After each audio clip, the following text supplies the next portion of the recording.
Are you judgmental about your body or yourself or your life? Would you like to be a little bit more curious? Watch this video today to learn how to silence that inner critic, move away from judgment, and practice a little bit more curiosity. For all things yoga, body image, and thought work coaching, subscribe to this channel and make sure you hit that bell to be notified of every Wednesday blog post and new Friday yoga practice. Hi there, I'm Tanya Neely, a registered yoga teacher with extensive training in yoga psychology and a master's in education. And I am passionate about helping women move from feeling uncomfortable in their own skin and stuck in negative self-talk to feeling really at home in their bodies and empowered to create a life that truly glows. I do all this through the tools of yoga. Today I'll share the impact of judgment on our body image and our lives on and off the mat, and I'll share how curiosity can help you start to create big shifts on your yoga mat and in your life. Let's do this together.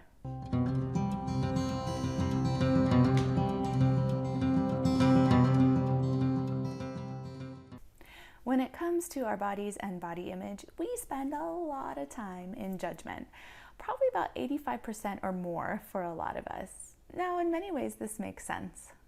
We judge most of the things that we experience or interact with: people, events, images, places, holidays. We often evaluate them too, liking them or sharing them with people we think will like them as well. Basically, by judgment, I mean forming an opinion about something, whether it's a body or an image we might see on Instagram. We practice judgment a lot, and in a way that's a good thing.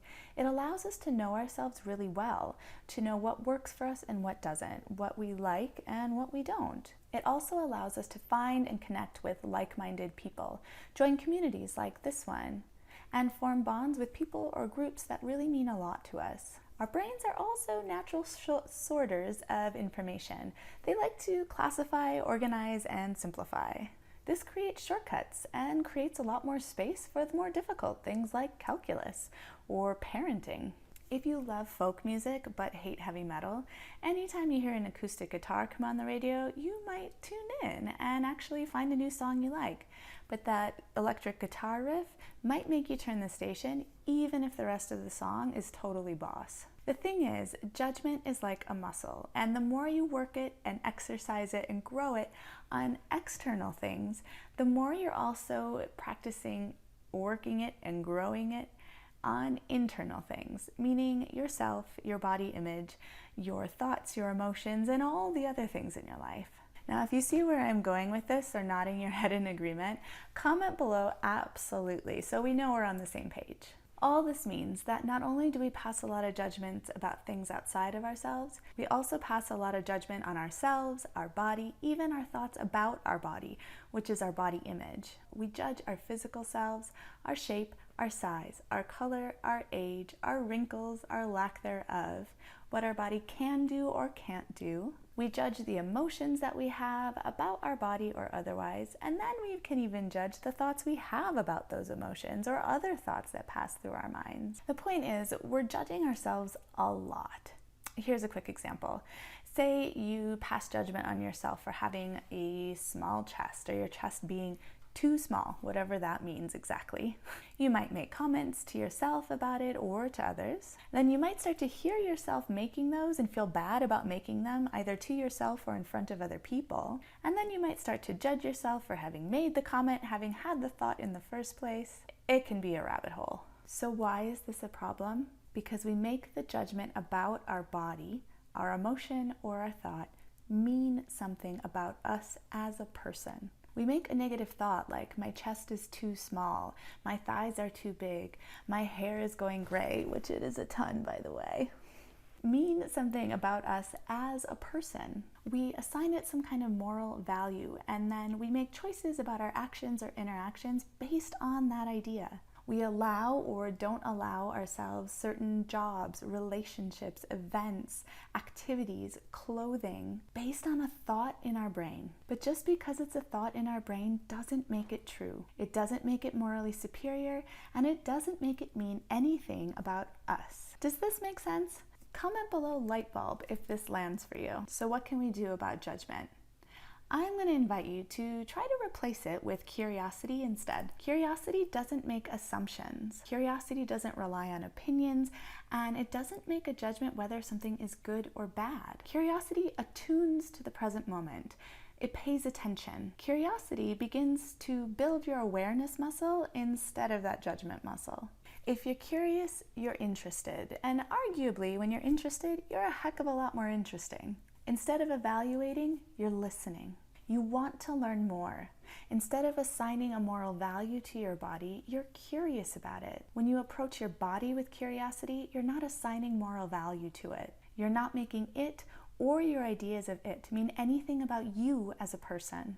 When you're curious about your body, you take time to observe it and you're eager to understand it. When you're curious about your emotions, you allow them to move through you and you pay attention to how they feel in your body and what thought they're connected to. And when you're curious about your thoughts, about your body or otherwise, you give yourself time and space to really observe them and begin to discern whether they're thoughts you want to keep or they could use a little spring cleaning. When you're curious on your yoga mat, you tune into the sensations in your body, what it needs that day, when it needs rest, when you've got a little bit more to give, and maybe when you're ready to try something new. When you're curious off your mat, you notice the thoughts in your head about your body, and you start to question whether they're true, whether you'd like to keep them, or whether you'd like to try on some new ones. You begin to question your choices about your actions and interactions, and decide whether they're really serving you and in line with what you want for your life. When you're curious, you're open to considering other options. So what's next?